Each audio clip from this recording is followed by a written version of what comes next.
Call your sponsor. Call your sponsor. Call your sponsor.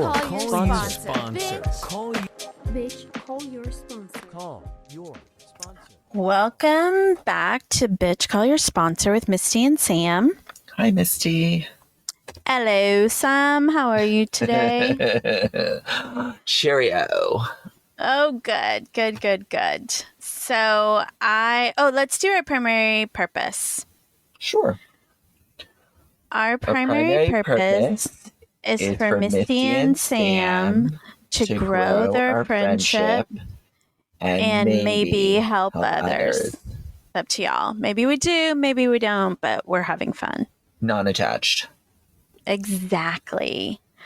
Okay. So where am I? Treatment centers. I know, right? I have very strong opinion about treatment centers, and here's what I have to say first. It's important to be very careful when discussing a topic related to addiction treatment because there is no one-size-fits-all approach, and what works for one individual may not work for another, and treatment centers do play a crucial role in addiction treatment, especially in severe cases. Okay, so there's my warning. And I have 30 years experience in Alcoholics Anonymous, but I am in no way a licensed professional. So take whatever you want and leave the rest. There we go. This is just strictly my opinions, which is, I don't know how helpful treatment centers are. And my two biggest things about this are and I'm just talking about your average garden variety alcoholic person, right? Like maybe they do a little drugs, maybe they don't, but they're struggling with alcohol and now they want to get sober. Their family wants to get sober. Garden variety. I'm not talking about severe fentanyl addiction or any of that. Yep. But what happens is a lot of people in recovery, I've observed that there's a lot of shame and disassociation and procrastination and all of this stuff, right? And fear. And so let's say you're having a problem drinking, your work gets on you, your spouse, the bills are behind, whatever, and you're feeling overwhelmed, and you get to go to this treatment center for 30 days. And in that treatment center, there's yoga, there's 3 meals a day, you're meditating, you're in groups, you're writing, you're feeling so encouraged, and you get sober during that time and you feel really good. And the minute you step out, the bills are now 60 days past due. Your employer's like, you've been gone 30 days. Here's all these emails. Your family's like, I've been taking care of everything while you've been away on your vacation or whatever. And it's like so jarring that you need a drink. And AA is free.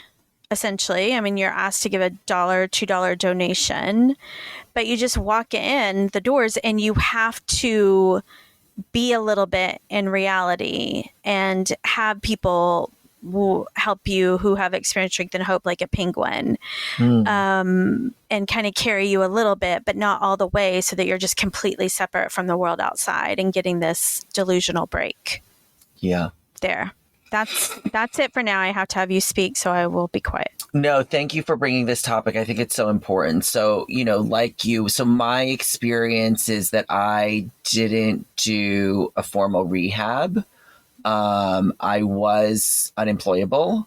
And I did move away from where I was initially, at the start of my recovery. So I was in my own kind of scenario that it wasn't my usual daily interaction, right? So I wasn't around all the same people, places, and things. And so I guess I would say what I have seen is that there is something to be said about going away. Like, I think it also says in our literature, if, they're jittery or befogged, like, yes, get the medical attention, right? Like, deal with the stuff that's there. And then, Right. they can then, if they're open and willing to work a program. I think what gets problematic for me is where it becomes like a rinse and repeat. And the rehab, so I've seen it from a sponsor point of view, where some sponsees have gone through or newcomers have gone through the cycle, but there isn't a strong re-entry, to your point, where there's a balancing and recalibration of all of the tools and structure that they had, going back into their real life, and that's where it becomes a rinse and repeat, where the tools don't necessarily translate. Some are quote unquote 12-step based, where they're then just hauling them to meetings, and so it's like, I'm not sure. And because there is a money motive, it can sometimes be very questionable as to what is the motivation, because ultimately having somebody fully recover and live a life that is productive and not harming oneself and all of those things, right, that those who stick around and stay in recovery are able to experience, is not necessarily for the benefit of a treatment center. Yeah, I mean, you bring up something that really is one of my big pet peeves, which is these treatment centers, especially in the beginning, were just taking the 12 steps, putting them on a wall and charging $100,000 to insurance companies. And there's still plenty of them that do that now. They just call it $300,000 to the insurance companies. And they take it, and AA doesn't trademark the 12 steps, and we don't do lawyers, and we don't do prosecution, but any other thing would be like, yeah, sorry, you can't use our free thing we're giving to the public and go and charge $100,000 for it. It's like the polio vaccine that they decided to give, not make any profit off of, and then somebody else was like, yeah, we're going to give that same one, but we're going to make $6,000 a shot off of it, right? It just really unnerves me. And a lot of these treatment centers are being run by former addicts who are like, oh my God, I just found a way to like make a ton of money off of drug addicts. Like, it just, the care and concern, I'm skeptical. It is problematic. It has been problematic. I think the one of the cases I heard of was somebody had a treatment center on the West Coast, and then they, I've had many close friends actually go through some sort of several rinse and repeat cycles, and where they take the labs, right? They do a drug, alcohol, whatever test, however often. And the person that, because it's an unregulated industry, it's the wild, wild west. And because there is a profit motive, there's a lot of room for unsavory acts, shall I say. And the person that owned the facility also owned the testing facility that the facility was using, and then billing back the insurance company for the labs, which were some crazy number of, like, pulling someone's urine was like a $2,500 experience for the insurance company 3 times a week, let's say. And so that was $7,500. And so, it was the same person that was getting paid on both ends.